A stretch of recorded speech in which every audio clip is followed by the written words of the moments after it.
The show starts in 10, 9, 8, 7, 6, 5, 4, 3, 2, 1, go. Testing. Hey everyone, it's Rebecca from Defiant right now. I am on part 3 of my Horizon Academy story, and I want to tell you that I recorded a perfect recording of this already. I really liked it. It was enjoyable. Unfortunately, there was a ton of distortion. I'm not sure where that came from, but I have since gotten quite a bit of audio technology upgrades, I guess. And so hopefully this one will not have distortion like the last one did. When I left you guys, I was talking about how I had just gotten dropped off at boarding school. Pardon me.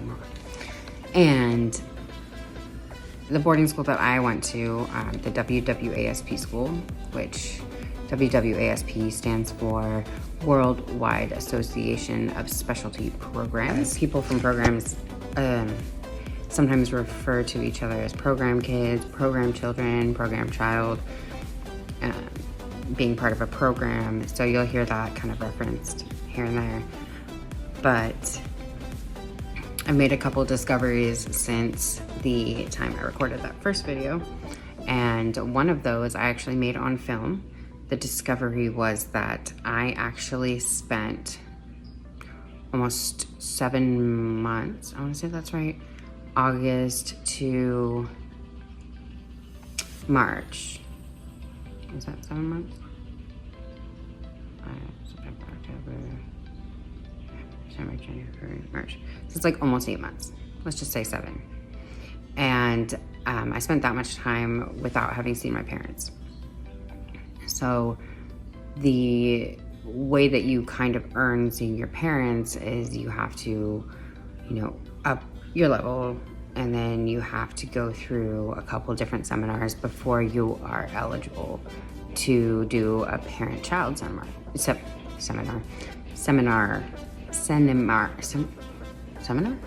Okay. Well, I'm losing it. So they would call that PC1. And PC1 stands for Parent Child 1. And PC1 was held at Horizon. And when you first see your parents for the first time, it's an extremely obviously emotional time or moment, and it's difficult because they do put some stipulations on it. Like what you can and can't do. They still kind of are a lot hovery, I would say. They don't want you to give out much information. And honestly, that they've kind of been brainwashed at this point, and you don't really want to risk anything. You just want them to take you home. So you're not really trying to be like, take me out of here. You're just like, look at how much I've changed. But yeah, it's a very emotional experience. And last time I did this recording, I showed the pictures personally, physically. And I think I should probably do that again because it was, I thought it was kind of impactful to see it that way. But I had them all organized. Oh, here we are. I wanted to show you a couple of them. So to get an idea of myself and what I was like right before I went in, I did put aside a couple pictures of me before boarding school, and this was like literally days before boarding school.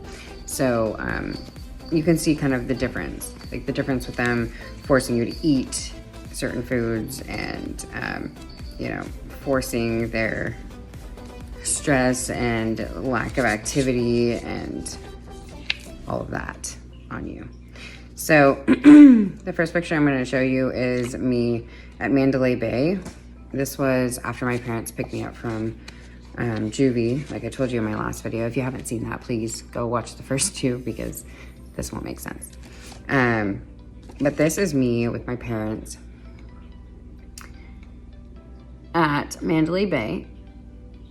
I was about 97 pounds, I believe. You can see my dad, well, he kind of looks stoned. But my mom is very emotionless, I would say. Anyways, this was the day of going to boarding school. I did not know. This was what I call the Last Supper. You can barely see our faces because the picture was just awfully taken, but I'm having a virgin pina colada the size of my head, and neither of my parents look all that happy because they know what's coming. I don't, but they do. And here's another one of us on that trip, that same trip. It wasn't the same day, but same trip. Trying to have some fun, but you can see how skinny I was. Not no more. Anyways, those are the pictures I was going to show of that. A couple other just references. This was pretty near to that time. Just, I'm like not the happiest of kids, if you can't tell. I'm just like totally straight-faced. Anyways, moving forward, I get to boarding school. I spent 7 months because this was dated March 8th of 07. That's me at that point in time. God, I hate the glare. I'm obviously a hot mess. I'm fat. I'm crying. My dad looks different.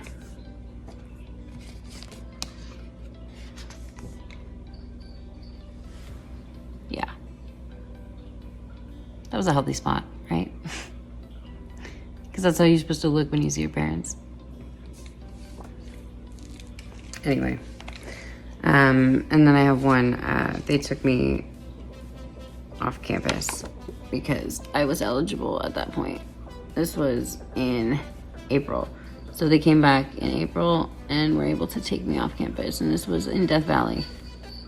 But I'm fat. Oh my God. I'm worse now, but I've grown into it. So you can kind of see the big change there. And that's not just physically, that's emotionally. Yeah, it's pretty crazy. So I wanted to kind of hit some points on what goes on inside those schools and kind of some of the craziest moments I had. I'm gonna start with the craziest moments, keep you guys interested. So I got really sick when I was there. And basically your parents sign over your rights. So they give them full permission to do, you know, medical rights and all of that. You're basically like a ward of the state, but not. You're a ward of the school kind of. And they used to make, you had to eat salad with like lunch and dinner, 2 meals a day. I mean, you could do it with breakfast, but that would just be weird. So you would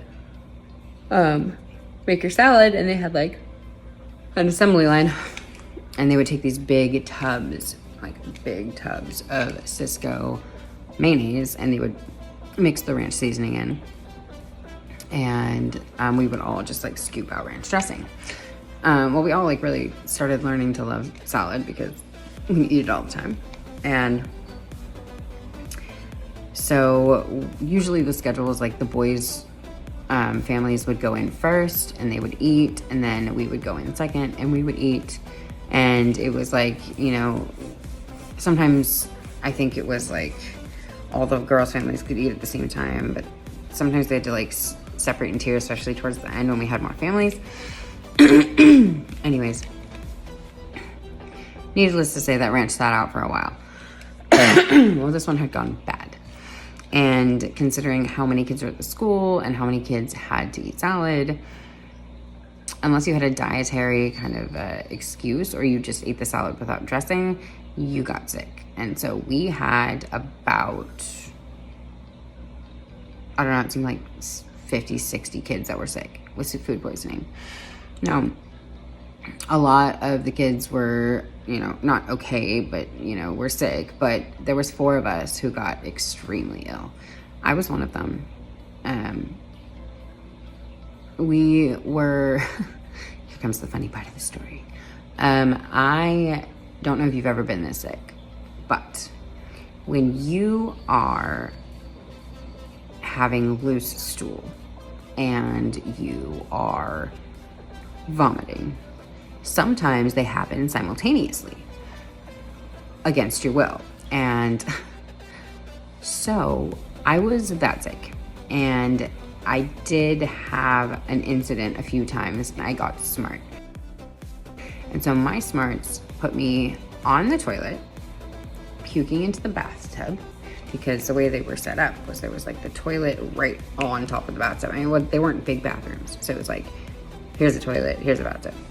And that was my method. And then I would just rinse down the vomit and handle it.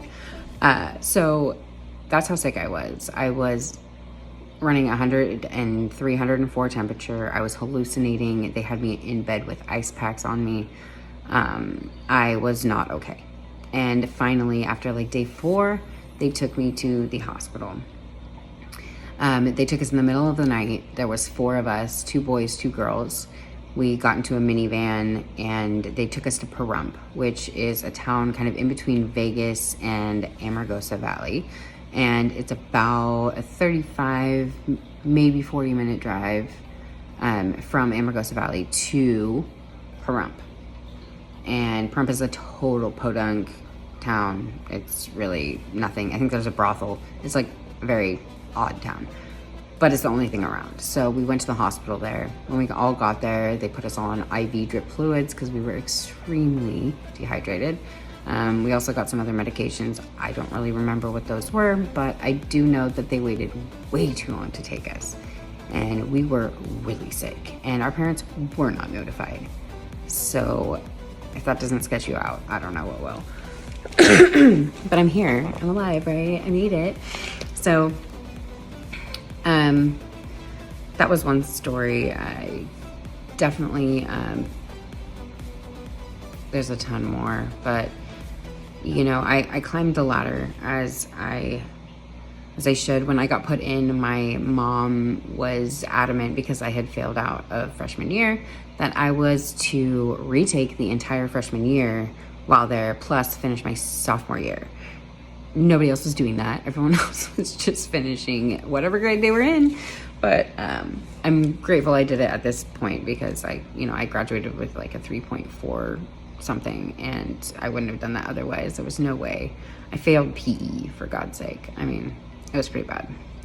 I actually ended up graduating with like extra credits that I didn't really need because of Horizon, which, not tooting their horn, but at least I got something out of there. So I got really close with a lot of the girls there. I've seen some of them since I've been out. I do have them all pretty much on Facebook. Hi guys. I hope this inspires you guys to tell your story as well. I know I was inspired by 2 famous women who decided to come out, which I would have never have guessed were going through some of the same things I did. I mean, it's wild to me. Both Paris Hilton and Kat Von D. I am so grateful to hear that, it can happen to anyone, and we're not alone. And some of these places, weren't just for me, the biggest F up in the world. It's for people like Paris Hilton too, and Kat Von D, who obviously I think I'm a fan. So where do I want to go from here? My first video was so good. It was so bad.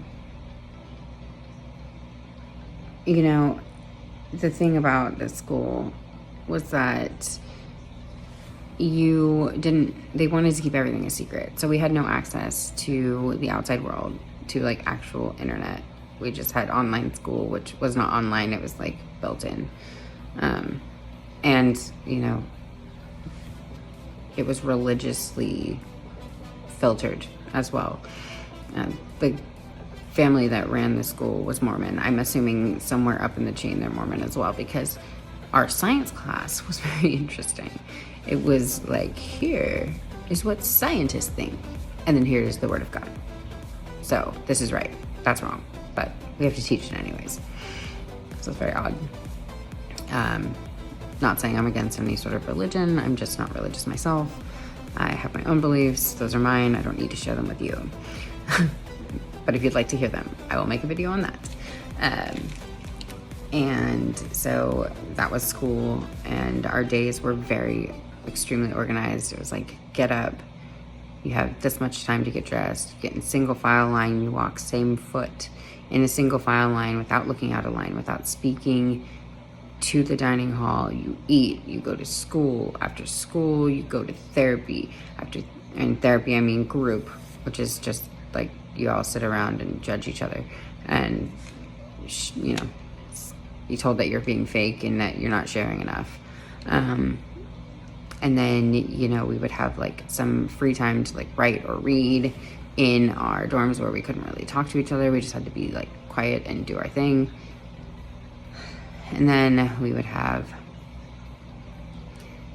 educational video time where we would watch something like The Secret. I've probably seen The Secret more times than you could ever watch in a lifetime.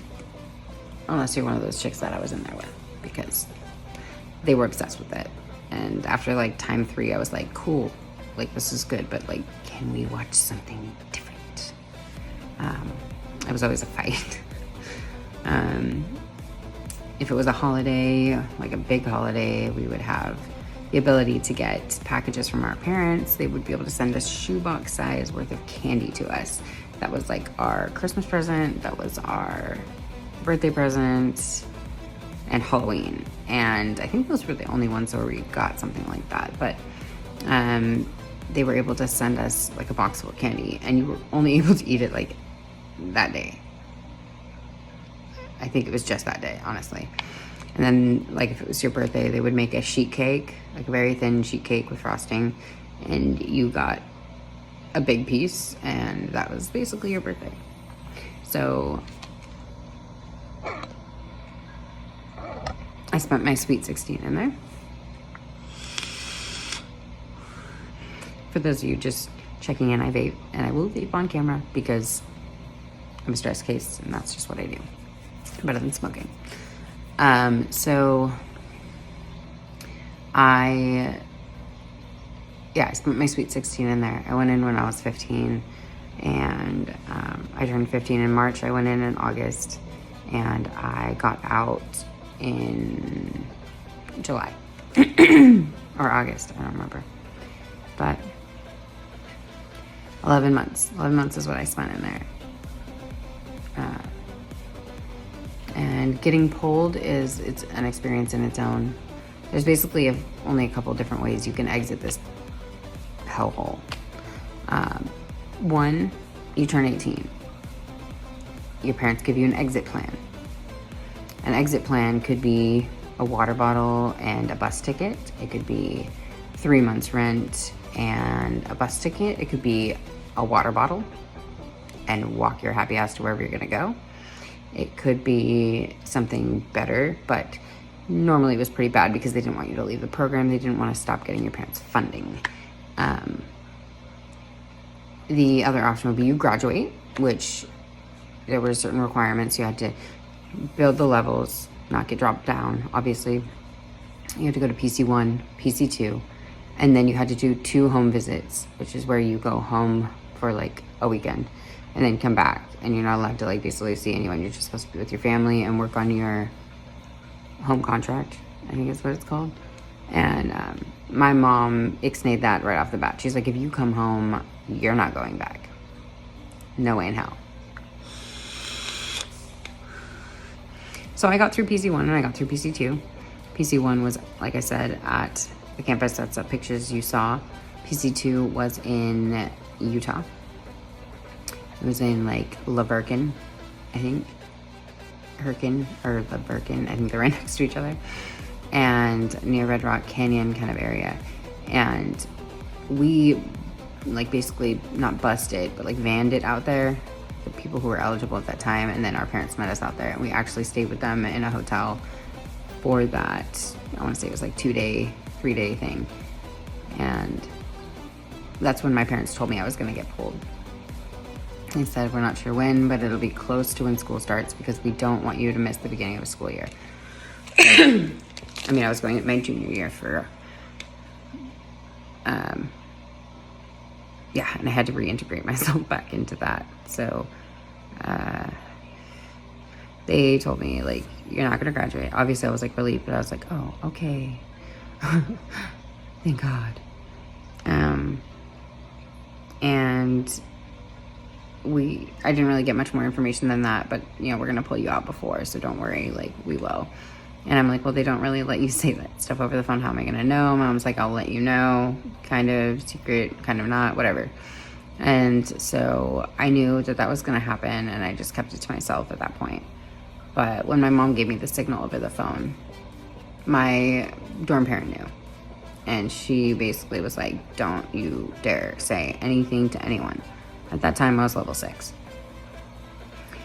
Well, the day before it happened, I broke that rule because I love my chicks.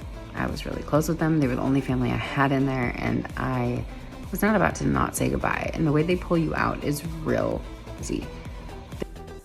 They basically go into your dorm. They put everything you own in a black trash bag, which isn't much, but that's beside the point. They put it all in a black trash bag. They bring the black trash bag out to the office, and then they have you basically just pulled out. They're like, hey, can we talk to you real quick? Yeah, come on over. It's like you're going to your weekly call with your parents, and then you're gone. Never to come back. Yeah, so I got a ton of people's information. I did not want to leave, and that was way against the rules. You were not allowed to share phone numbers, emails, addresses, none of that stuff. And so I got a bunch of stuff. And I don't remember if I was caught or someone told or whatever. It doesn't really matter, but they dropped me so fast. So I went from walking out of line with my own clothes, shaving. Oh yeah, that's another thing. No shaving until you're level 3. So armpits, legs, any other part you might shave. Yeah. Just let it grow. Eyebrows. Yeah, that was pretty wild. So yeah, it was necessary because I wanted to keep in touch with these chicks, and they finally started getting pulled out, and I was like, oh, thank God. I got to see a couple of them that I still love to this day, and even if we don't really keep fully in touch, like, I get to see them. I see you on Facebook. I see what you're doing. And yeah, so my parents had me pulled out, but it was kind of unconventional. They didn't come pick me up themselves. They had a friend of theirs I had never met who was buying my horse from them, pick me up because he lived in Vegas, and I spent, I don't know, 10 hours or whatever it took to drive home in the truck with this dude. But the first thing he did was hand me money, which I hadn't touched in 11 months, and was like, when we stop, you can get whatever you want. I was like, oh my God, I haven't had caffeine, I haven't had junk food, and had no access to the radio, the internet, not like the internet was fast back then, it was dial-up, but yeah, I hadn't had any access to the outside world, didn't know the news, what was going on. So he was really cool. It turned out good, but man, that place was wild. I'm sure I'll think of way more to add in as these videos go, but I am getting close to my time here. So I just wanted to tell you guys how much I appreciate you even watching this. I hope that there's someone out there that like is still going through this. I do want to say that like I found a troubled teen website the other day, and I totally just like pretended I was a parent and kind of like asked for some information. So I don't know where that will go, but I guess we'll see. Time for us to do some harassing, I think. Just kidding. Don't come after me legally, please. Anyways, like I said, thank you guys for watching. I hope this help someone that's going through, you know, some trouble or has been through the same thing. And I'm gonna keep this going. I have so much more to tell. My life did not stop at boarding school. In fact, it got way crazier. But that was my horizon portion. So thanks for tuning in. And I am looking forward to seeing you guys in the next video. Deuces.